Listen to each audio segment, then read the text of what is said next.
சுமங்கலி பவ. ஒரு சிறுகதை.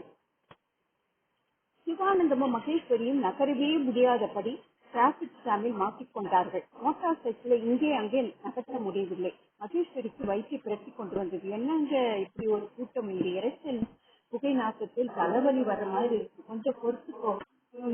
தினமும் தானே இந்த ரூட்ல போறோம், இப்படி டிராபிக் ஜாம் ஆனதே இல்லையே, இன்னைக்கு என்னங்க ஆச்சு அப்படின்ட்டு ஒய்ஃப் கேட்கிற. நான் தான் ஒரு மடையன், ஆபீஸில் சேக சொன்னதை மறந்தே போயிட்டேன். இந்த பக்கம் லெப்ட்ல இருக்கிற கல்யாண மண்டபத்துல பெரிய மகான் ஒருத்தர் ஒரு மாசமா கதை சொல்லிட்டு இருக்கிறார். இன்னைக்கு அவர் முடிக்கிறார். அவர் முன்னால விழுந்து கும்பிட்டு ஆசீர்வாதம் வேண்டிதான் இவ்வளவு கூட்டம். பெரிய தீர்க்க தரிசனம் சேக கூட இன்னைக்கு வரேன்னு சொன்னான். மகேஸ்வரிக்கு இந்த விஷயங்கள் ரொம்பவே பிடிக்கும். மற்றவர்களையும் சாட்சாத் மகேஸ்வரனாக நம்பும் ரகம். உடனே கேட்டார், ஏங்க நாமும் போய் தான் ஆசீர்வாதம் வாங்கிக்கலாமே அப்படின்னு கேக்குற. நீ கேட்ப நல்லா தெரியும், இரு கூட்டம் நகரட்டும், வண்டியை பார்க் பண்ணணும், அப்படியே உள்ளே போக முடியுமான்னு பார்ப்போம் என்று சொல்லி முடிப்பதற்கு கூட்டம் நகர ஆரம்பித்தது. உள்ளே ஆணும் பெண்ணும் ஜோடி ஜோடியாக நின்றார்கள். தரிசனம் கிடைக்க 1 மணி நேரம் மேலேயே ஆகலாமா. குழந்தைகள் உண்மை தேடுவாங்க இல்ல. எங்க வீட்டுல சித்தி இருக்கிறதுக்கு மறந்தே போச்சா, அவங்க கிட்ட தானே நான் 2 பேரையும் விட்டுட்டு வந்துருக்கேன். டெஸ்ட்ல இருந்து குழந்தைங்களை கூட்டிட்டு வாங்க, இல்லைன்னா அவ்வளவு தைரியமா இங்க நிற்கேனா. மத்திய சமயத்திற்கு ஏற்றவாறு நடந்து கொள்வதில் ரொம்ப கெட்டிக்காரி. அவளை பெருமுடியன்னு பார்த்தான் சிவா. சித்தி நாளைக்கு ஊருக்கு போறாங்க இல்ல, நாம இப்படி அவசரமா கிளம்புறோமா, இன்னும் 10 நாள் இருந்துட்டு போகலாம்னு சொல்லலையா. ஒரு வயசுக்கு அப்புறம் எல்லோருக்கும் அவங்க குழந்தை இடம் தாங்க சௌரியமா இருக்கும். மகானை நெருங்கி விட்டார்கள். சிவானந்தமும் பெயர் கேட்டார். மகேஸ்வரியும் அவர் கேட்காமலே தன் பெயரை சொன்னார். 2 பேரும் விழுந்து விட்டார்கள். தீர்க்க சுமங்கலி பவ என்று சொல்லி சிவானந்தின் தலையிலும் தீர்க்க சுமங்கலி பவ என்று சொல்லி மகேஸ்வரியின் தலையிலும் அச்சதை போட்டார் அந்த மகான். வெளியே வந்ததும் மகி கேட்டார், ஏன் இந்த பெரியவங்க எல்லாம் இப்படியே ஆசீர்வாதம் பண்றாங்க, ஆம்பளைக்கு மட்டும் நீங்க தீர்க்காய்ச்சா இருக்கணுமா, பொம்பளைங்க மட்டும் பொசுக்குன்னு போயிடுமா, நாங்க முக்கியமே இல்லையா, என்னங்க அநியாயம் இது, என்ன சொல்ற வர. அவரு அப்படிதாங்க சொல்றாரு, உங்களை தீர்க்காய்ச்சா இருக்க சொன்னாரு, அதனால நான் தீர்க்க சுமங்களே இருப்பேன். 2 ஆசீர்வாதம் உங்களுக்கு தானே, இப்ப புரிஞ்சிச்சா. ஏதோ பெரிய மனுஷர் சொல்லிடுறாரு, அதை போய் பெருசு பண்ணிட்டு நீங்க ஒரு ஆம்பளை தானே, அதான் வக்காலத்து வாங்குறீங்க. சரி சரி வீடு வந்துடும், இப்ப பசு வந்துருச்சு, 1/2 மணி நேரமா நானு உள்ள பெருசாலி ஓடிட்டு இருக்குது வயசுக்குள்ள. மகேஸ்வரி உடனே மனைவியானால், கோதுமை தோசை போட்டு தரங்க, சாம்பார் இருக்குது.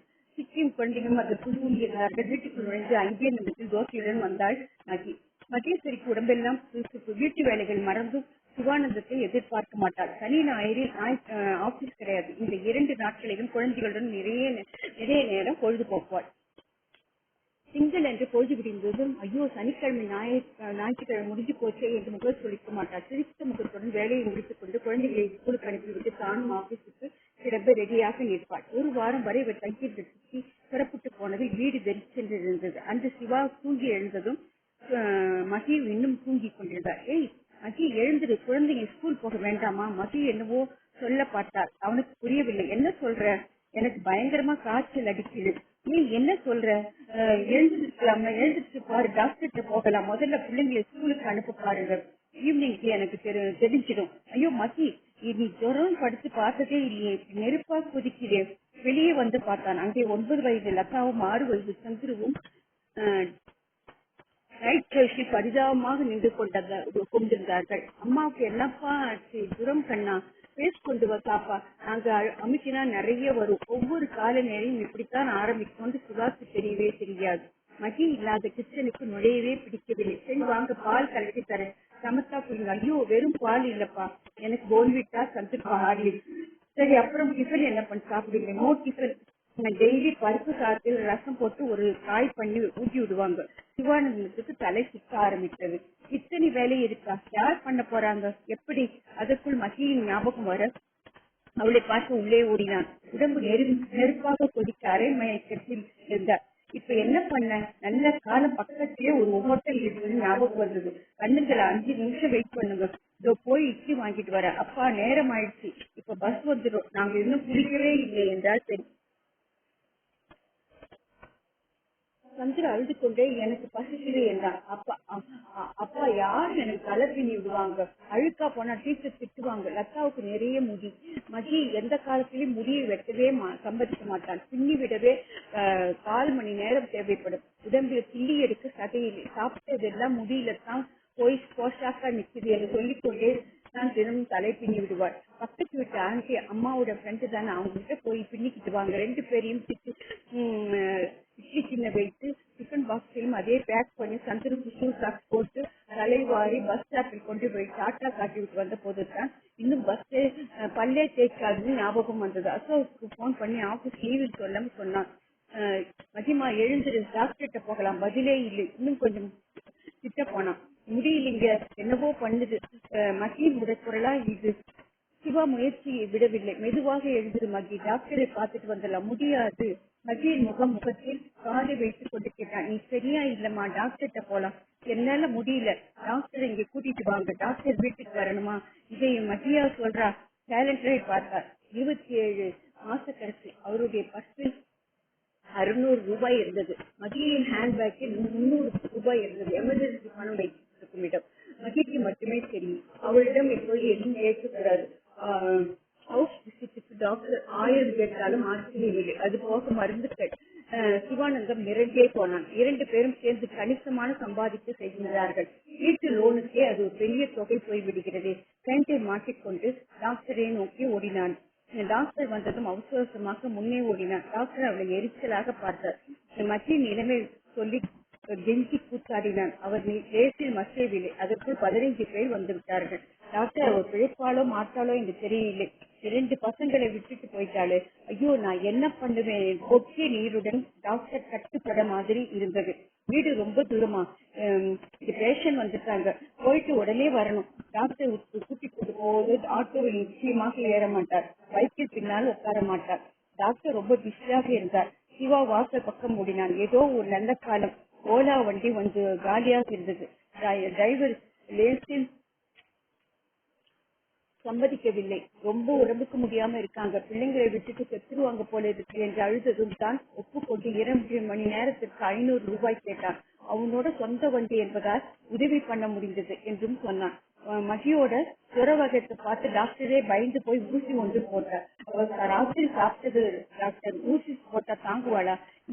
இங்க யாரு டாக்டர், நீங்களா நானா? டாக்டருக்கு நல்ல கடுக்கடு போவோம்.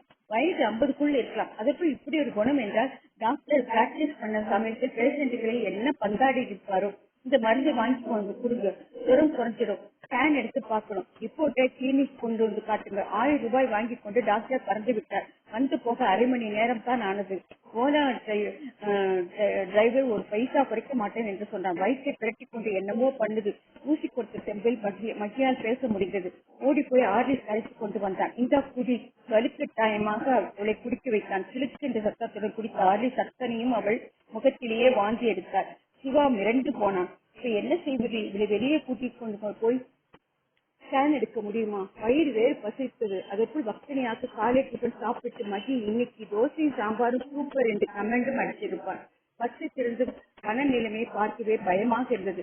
மகி கிழித்து போட்ட நாராக இருந்தார். எப்படியோ அவளை ஆட்டோவில் சுற்றி போட்டு ஸ்கேனை தேடி அங்கும் இங்கும் ஓட்டம் பிடித்து மகியை வீட்டில் இறக்கிவிட்டு டாக்டரிடம் ரிப்போர்ட்டை காட்டி அவர் வெறும் வைரல் இன்ஃபெக்ஷன் தான், நத்திங் சீரியஸ் என்றவும் மகி வீட்டு வேலைக்கு ஆள் வைத்துக் கொள்ளவில்லை. யாராவது இருந்திருந்தால் அவளையாவது சமையல் செய்ய சொல்லி இருக்கலாம். எக்ஸ்ட்ராவாக வாங்கியிருந்த இட்லி சமயத்திற்கு கை கொடுத்தது. மகி அந்த இட்லியை விரல் நகத்தால் கூட தொடமாட்டார். வீட்டு வேலை பார்த்து சகிக்காமல் இருந்தது. மகி ஜுரத்தில் படுத்துக் கொண்டே 12 நேரம் கூட ஆகவில்லை. 12 மாதங்கள் ஆன மாதிரி பிரமை. நத்திங் சீரியஸ் என்று டாக்டர் சொன்னது தெரிந்தது. மகி முகத்தில் ஒரு தெளிவு. சிவானந்தமே ஜுரம் வரும் நிலைமையில் இருந்தான். இப்படி இதற்குள்ளவே லாய்க்கில்லாமல் இருக்கிறமே, ஒரு நாள் கூட வீட்டில் சமாளிக்க முடியவில்லையே என்று அழைத்து போனான். இப்படிதான் 4 மாதத்துக்கு முன்னால் சிவானந்தம் தடுக்கி விழுந்ததில் வலது காலில் நல்ல சுளுக்கு. வழியில் குடித்தார். நடக்கவே முடியவில்லை. இப்போது நான் ஆபீஸுக்கு கிளம்பும் சிவா படுத்திருக்கும் ரூபில் அவன் கை வாக்காக எடுக்கிற மாதிரி சாப்பாடு, குடிக்க தண்ணீர், காபி, ஸ்நாக்ஸ், கொஞ்சம் படிக்க புத்தகங்கள் என்று அத்தனை வைத்து விட்டு போவாள். டிவியை கூட ஹாலில் இருந்து நடத்தி பெட்ரூம் கொண்டு வந்து விட்டாள். பக்கத்திலேயே ரிமோட். ராஜா மாதிரி பொழுது கழித்தான் சிவா. ஒரு வாரம் என்ஜாய் பண்ணேன் என்று வேறு அடிக்கடி சொல்லுவான். இப்பொழுது அவனால் ஒன்றும் செய்ய முடியவில்லை. உலகத்தில் எத்தனை ஆண்கள் பெண்களை துச்சமாக நினைக்கிறார்கள்.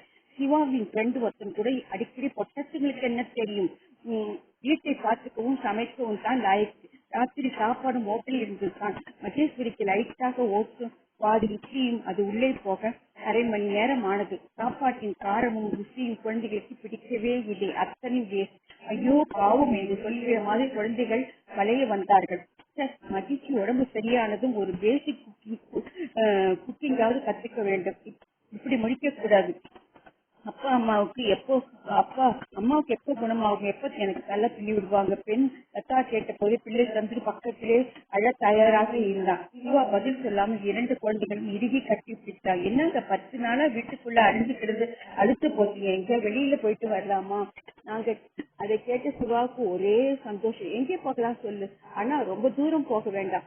இந்த பெரியம்மா பெரிய தான் 1 கிலோமீட்டர் தூரத்துல இருக்காங்க.